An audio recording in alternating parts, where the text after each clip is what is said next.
Galactic Standard Year, 2847.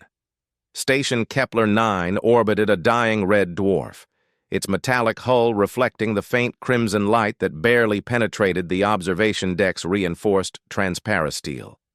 Marcus Chen stood motionless in the corner, his worn apprentice robes marking him as the lowest tier in the Interstellar Hunters Guild. His dark eyes tracked the movements of the station's most prestigious guests, warriors from a dozen apex predator species who had dominated the galaxy's food chains for millennia.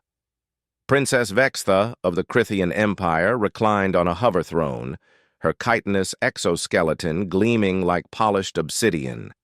The Crithians had evolved as ambush predators on a high-gravity world where even the vegetation had teeth. Her mandibles clicked in what her species considered laughter. "The human apprentice," she announced, her voice resonating through vocal implants that translated her pheromone-based language into galactic standard. "Tell me, little mammal, how many contracts have you completed?" Marcus's jaw tightened imperceptibly. 14, Your Highness." The assembled hunters erupted in a cacophony of growls, hisses, and electromagnetic pulses that served as laughter among the various species. Commander Throck, a Vexalian whose ancestors had hunted megafauna across ice worlds, bared his crystalline fangs. 14? Throck's 6 eyes narrowed. "I had completed 300 by my second solar cycle as an apprentice."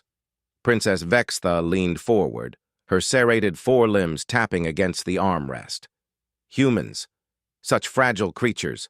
No natural weapons, no armor plating, no venom sacs. You don't even have proper night vision.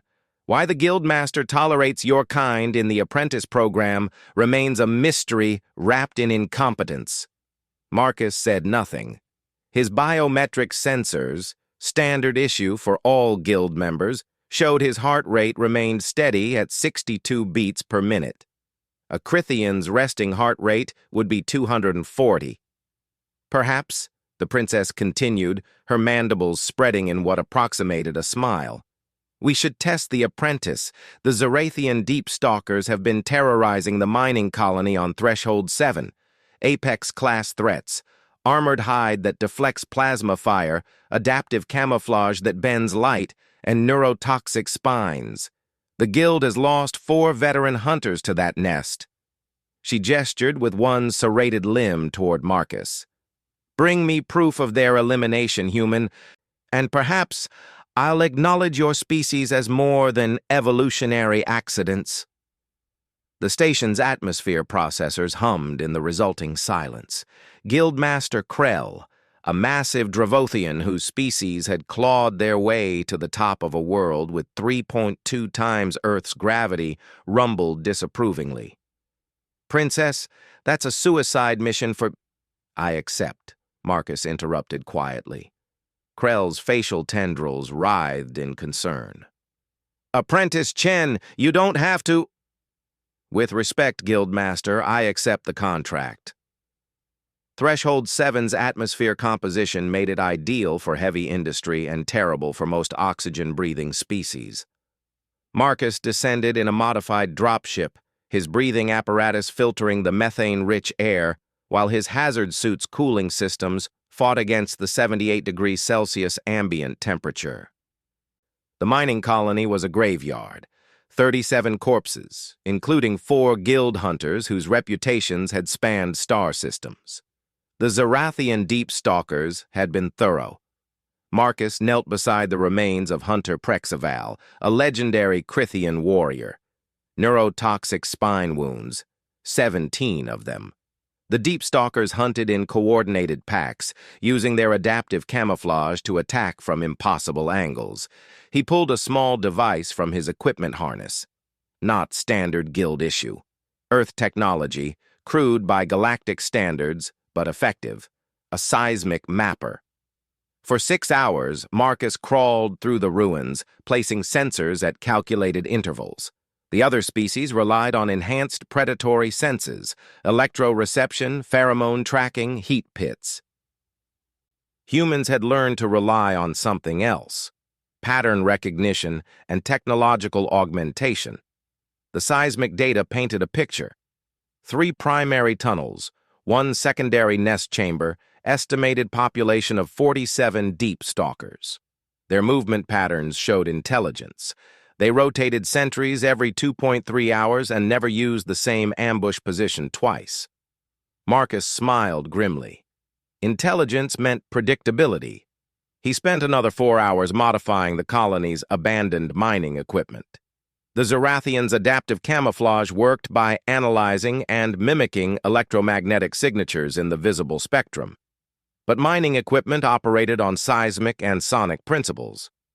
When the deep stalkers emerged at dusk, drawn by Marcus's deliberately noisy approach, they found their prey standing in an open area, apparently defenseless. The first 3 attacked simultaneously from different vectors, their camouflage flickering only microseconds before impact.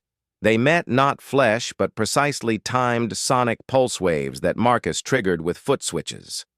The resonance frequency matched the deep stalker's internal organ structure, data extracted from the previous victim's scanner logs. The creatures convulsed, their adaptive camouflage failing catastrophically as their nervous systems short-circuited. The remaining pack attacked in a coordinated swarm, 44 creatures moving with lethal precision. Marcus activated the second phase. The modified mining equipment created a seismic pattern that mimicked the deep stalker's own communication frequencies, broadcasting conflicting attack coordinates. Chaos erupted. The creature's pack intelligence became a liability as false signals triggered friendly fire instincts. Marcus moved through the confusion with calculated efficiency, his plasma cutter, meant for industrial use, serving as a weapon of surprising effectiveness. Humans didn't have claws or fangs. They had adaptability. Princess Vextha's mandibles hung slack as Marcus placed 47 neurotoxic spines on the conference table, 1 from each deep stalker. The biometric data confirmed their authenticity. Impossible, Commander Throck whispered. The Zorathians were Apex-class threats. Marcus's expression remained neutral. With respect, Commander, they were apex predators on their world. Humans survived on a planet where nearly everything was better armed, faster, and stronger than we were. We learned to compensate. Guildmaster Krell's facial tendrils curled in what his species expressed as profound respect. The princess owes you an apology, Apprentice Chen. Vextha's exoskeleton seemed to darken. After a long moment, she inclined her head, a gesture of acknowledgement that cost her pride dearly. Perhaps, she said quietly, I underestimated your species' capacity for warfare. Marcus's smile was cold. Not warfare, Your Highness. Survival. There's a difference. As he walked away from the assembled apex predators, his biometric sensors still showed a resting heart rate of 62 beats per minute. Somewhere behind him, he heard Commander Throck mutter to another hunter, "Remind me never to taunt a human again."